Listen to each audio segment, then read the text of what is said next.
العبد كفاه يا من تنزه في ذاته وصفاته الأحدية عن أن يكون له فيها نظائر وأشباه يا من تفرد بالبقاء والقدم والأزلية يا من لا يرجى غيره ولا يعول على سواه يا من استند الأنام إلى قدرته القيومية وأرشد بفضله من استرشده واستهداه نسألك اللهم بأنوارك القدسية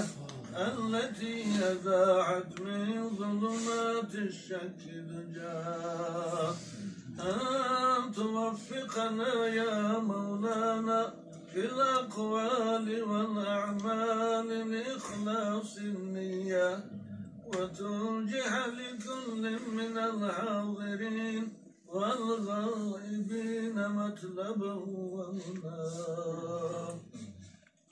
وتخلصنا من نسر الشهوات والأدواء القلبية وتحقق لنا من الآمال ما بك ظننا وتكفينا كل مدلهمة وبلية ولا تجعلنا ممن أهواه هواه. این بندگانی که دست امید به سوی تو برداشتیم غیر از تو فریاد رسی و حاجت براری ندارم خدایا تا آنچنان بزرگ و مهربانی دستی با امید برداشتی بندگانت را خالی باز نمی‌داری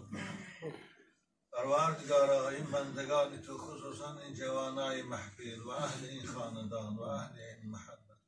هر مراد و مقصودی که داشته باشند و حاجاتی که داشته باشند خدایا برآورده گردان پروردگارا بیمارای اینها را شفای کامل خصوصا نشان محمد الله پروردگارا به حق اسماء حسنا نصیب روزی گردان بیمارای امت اسلام خصوصا بیمارای تاجیکستان ما را و این محل را شفای کامل عنایت و به فرزندان و فرزند صادق و مسافران خداوند در مسافرت ها سلامت و به توفیقها و توفیق بندگی خدای و تاجرها و کاسبان خداوند در کسب و کارشان برکت عطا فرما رزقشان و فراخ گردان و از آفتها و شر حاسدان نگهشان دار پروردگارا این بنده تایشان محمد الله به خاطر دوست داشتن پیغمبر و به خاطر رضای که محفل نورانی این محفلی خیر احسان برگزار نموده خداوند اولا ثواب این محفل همراه با صلوات و درودهاش همچون حضرت و روح پاک پیغمبر صلی الله علیه و سلم ثانیا و تمام ارواحهایی که از خاندان ایشان امید فاتحه دارند چه از جانب خودش چه از جانب خود خانمش خداوند از ثواب این محفل با نصیب گردان پروردگارا از حاجاتی همه امت اسلام و خصوصا بندگانی در اینجا حضور داشته می‌خواهیم و حاجتاشان برآورده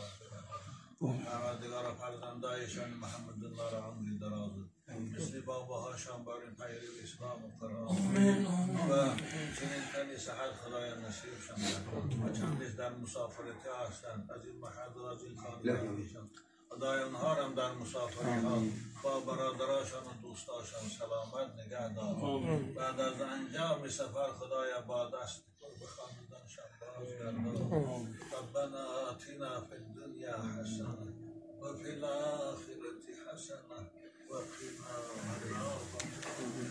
مبارک شاد